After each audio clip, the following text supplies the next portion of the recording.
A gente segue falando sobre mais um dia de embate entre o Supremo e as empresas de Elon Musk. O nosso entrevistado agora é o advogado especialista em crimes cibernéticos, professor de Direito Digital do MBA da FGV, Luiz Augusto Durso. Tudo bem, doutor? Muito bom mais uma vez receber o senhor aqui na programação da Jovem Pan. Muito bem-vindo. Boa noite, Thiago. Prazer falar a você e a todos os telespectadores da Jovem Pan. Bom, doutor, além de entender da legislação, o senhor também é um estudioso dessa história das redes sociais, desse embate que a gente vem acompanhando agora.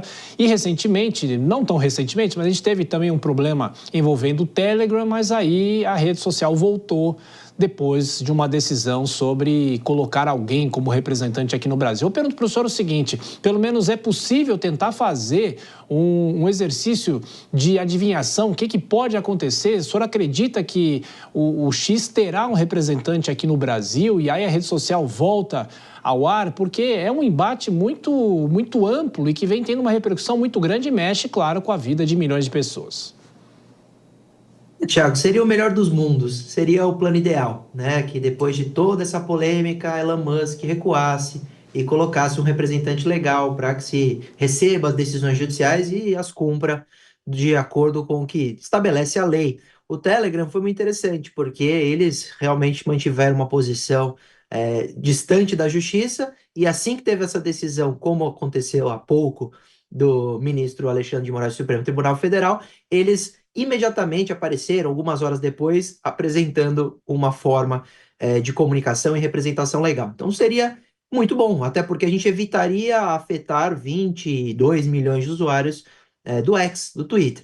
Mas aí, fazendo um pouco de previsões, Thiago, eu conhecendo um pouco do perfil de Elon Musk, acredito que tanto ele como o Supremo Tribunal Federal vão até o final com essa história, porque há algum tempo ela vem se desenrolando até que chegou nesse ponto máximo, que foi o banimento da plataforma, e eu acredito que ela realmente, esse banimento irá ocorrer. Eu não vejo o Elon Musk recuando, não. Doutor, vou chamar os nossos comentaristas. A Dora Kramer faz a próxima pergunta. Dora.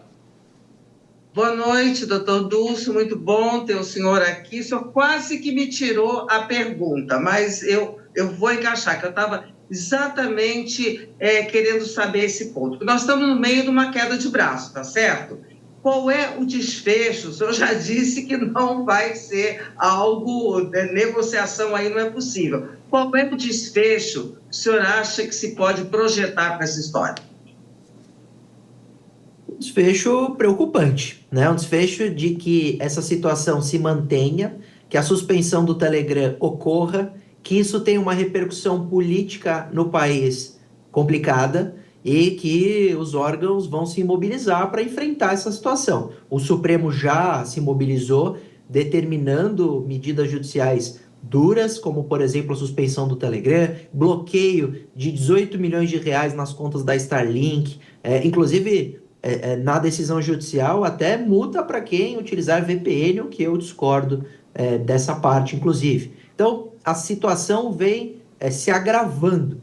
Lembrando que a decisão judicial inicial, né, a primeira, o objeto principal não era a suspensão do X, do Twitter. Sim. Na verdade, era a representação legal, que se regularizasse essa história, que se regularizasse o representante legal. E a consequência pelo descumprimento era o banimento. Então a gente já teve o descumprimento, já teve o banimento, já teve a decisão de banimento e, sem dúvida nenhuma, eu acredito que as coisas só vão piorar daqui para frente, porque isso causa um grande caos, de fato, tanto político. Elon Musk também é uma figura que acredito que politicamente vai se aproveitar dessa história, vai continuar fazendo seus tweets. Eu estava até acompanhando as postagens dele recentemente, agora nos últimos minutos, e as coisas vão esquentar em nosso país. Ô, doutor, e antes de passar para o Vilela, só para nos atualizar aqui, o ministro Alexandre de Moraes voltou atrás da decisão sobre as VPNs, porque ele disse que isso provocaria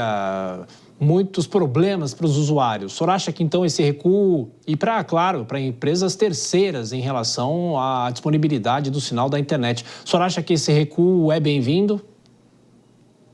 Claro que é, né? Essa decisão já de cara trouxe ordens bastante preocupantes. Lembrando que ele recuou com relação ao download do VPN, mas a multa para o usuário continua lá.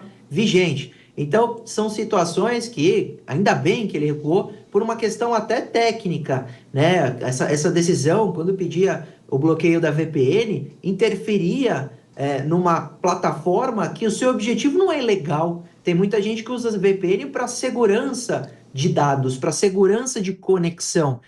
Muitas empresas, inclusive, obrigam a utilização de VPN para quando o funcionário está em home office. Então, você impedir o download de VPN era uma situação extremamente divergente do que se investiga ou do que se acusa nesse processo, e afetaria empresas que não têm absolutamente nada a ver com isso e não são empresas para uso ilícito ou para uso ilegal. Então, esse recuo demonstra-se que, diante da repercussão negativa, o Supremo Tribunal Federal ainda pode rever conteúdos ou trechos. Mas eu acredito que o ponto principal, que é o banimento, esse permanecerá. Eu não vejo recuo por parte do Supremo também, não. Pois é, Cristiano Vilela, sua pergunta para o doutor Durso.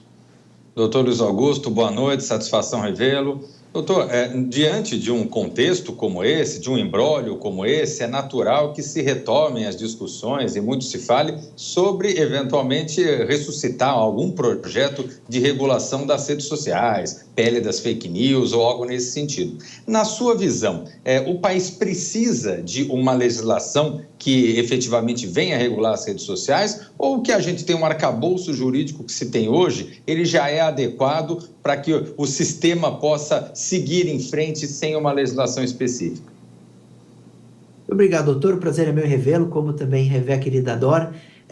A sua pergunta é interessante, porque me parece, às vezes, uma injustiça política pegar essas situações e levantar a necessidade de uma regulamentação. Mesmo eu defendendo a necessidade de alguma nova lei para trazer limites, responsabilidade da plataforma, transparência algorítmica, algumas questões assim, eu acho muito injusto quem se aproveita desses momentos para falar da necessidade. Até porque, Cristiano, você sabe bem também, como colega que mesmo que nós tivéssemos uma lei hoje de regulamentação e de responsabilidade das plataformas, não mudaria em nada a situação que a gente está vivendo. Absolutamente nada. Porque o conteúdo, por exemplo, do PL das fake news, o 2630, outras legislações aí apresentadas que não prosperaram por enquanto no Congresso Nacional, tratam de situações diferentes. Não é uma fala de descumprimento de decisão judicial.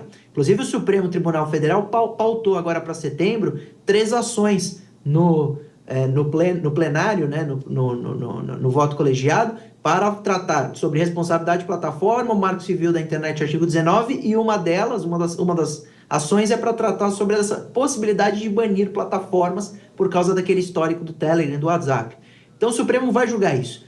E a lei nem trataria disso. Agora, paralelo a esse debate, sem entender que esse é o momento para falar disso, eu, como sempre me manifestei, entendo que a internet hoje, por ter evoluído muito e a lei realmente não ter acompanhado, nós precisamos sim atualizar a legislação para que se tenha um combate efetivo aos ilícitos absurdos que são cometidos nas redes sociais, crime, terrorismo,